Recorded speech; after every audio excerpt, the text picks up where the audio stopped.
Good morning everyone, আমি প্রিয়াঙ্কা। আমার চ্যানেলের ছোট্ট একটি পরিবারে আপনাদের সকলকে জানাই স্বাগত। আশা করি আপনারা সকলে ভালো আছেন, সুস্থ আছেন এবং সাবধানে আছেন। আমিও ভালো আছি। দেখুন না, আজকে সকালবেলা ছাদে গিয়েই দেখি বেশ সুন্দর একটা সাদা জবা ফুটেছে, আর তার সঙ্গে অন্যান্য জবা ফুলের কড়িগুলিও বেশ অনেকটা বড় বড় হয়েছে। অল্প একটু রং দেখা যাচ্ছে ঠিকই, তবে এখনই পুরোপুরি বোঝা যাচ্ছে না কোনটা কী কালারের জবা ফুল ফুটবে। যতক্ষণ না ফুল ফুটছে ততক্ষণ অবধি কিছুই বুঝতে পারা যাচ্ছে না কী রঙের ফুল হবে। তো যাই হোক, তারপরে আমি এখন যখন ছাদে এসেছি, এতক্ষণে আমার স্নান কাচা কমপ্লিট। ফুলগুলির ভিডিও করেই জামাকাপড়টা মেলে নিচে নেমে এসে পুজো দিতে বসে গেছি। কেন আজকে প্রথমত বৃহস্পতিবার, তার মধ্যে মেয়েদের স্কুল, মানে অল্প সময়ের মধ্যে আমাকে গুছিয়ে সবটা কাজ কমপ্লিট করে মেয়েদেরকে নিয়ে বেরোতে হবে।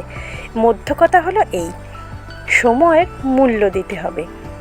আর আমি মনে করি সময়ের মূল্য দেওয়াই জীবনের কিন্তু প্রধান লক্ষ্য হওয়া উচিত।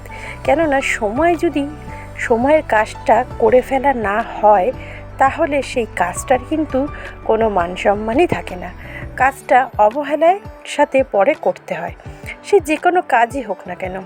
আর আমাদের প্রত্যেকের উচিত আমাদের বাচ্চাদেরকেও শেখানো যে সব সময় নিজের কাজটা সময়ের মধ্যে করে ফেলাতে কমপ্লিট করতে হবে। কেন সময় তোমার জন্য কিন্তু দাঁড়িয়ে থাকবে না, তোমাকে সময়ের জন্য অপেক্ষা করতে হবে। আর সময়ের মূল্য দেওয়াটাই আমাদের জীবনের প্রধান লক্ষ্য হওয়া উচিত। যারা দেখবেন সময় সেই কাজটা করে না, তাদের কিন্তু পরে একটা আফসোস থেকেই যায় যে এই কাজটা যদি আমি এই টাইমের মধ্যে করে ফেলতে পারতাম, তাহলে হয়তো আমার ভালো হতো, বা অন্য একটা কাজ আমার আরেকটু হতো। এই রকম একটা কিছু থেকেই যায়। তাই আমাদের প্রত্যেকেরই উচিত নিজস্ব কাজ নিজস্ব সময়ের মধ্যে কমপ্লিট করে ফেলা। তো আজকের আমি যদিও বেশি কিছু রান্না করিনি, পটল ভাজা, ডিমের ঝোল, আর ওদিকে ইন্ডাকশানে ভাত আর ডাল সিদ্ধ করেছি। তবে ডিমের ঝোলের রেসিপি আপনারা সকলেই জানেন। আর সেই সময় ডিমের ঝোল বসাতে বড় মেয়ে ডাকছে, ছোটো মেয়ে ডাকছে। কেননা বড় মেয়ে চুল বাঁধতে হবে, আর ছোটো মেয়ের আজকে পিটি সাদা ড্রেস, ওকে পড়াতে হবে। তাই ডিমের ঝোলের রেসিপিটা আপনাদের সঙ্গে শেয়ার করা হলো না।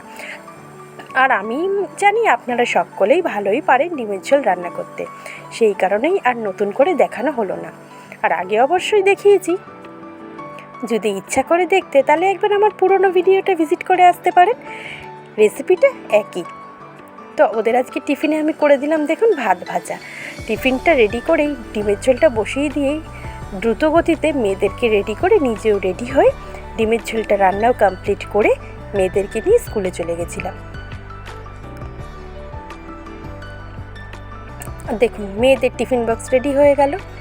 আর ওদের আমি পুরোটা ঘিয়ের ওপর করে দিইনি ভাত ভাজাটা, যেহেতু টিফিন বক্সটা হট টিফিন ক্যারিয়ার নয়, সেই কারণেই একটু তেল অ্যাড করেছি, আপনারা দেখতেই পাচ্ছেন।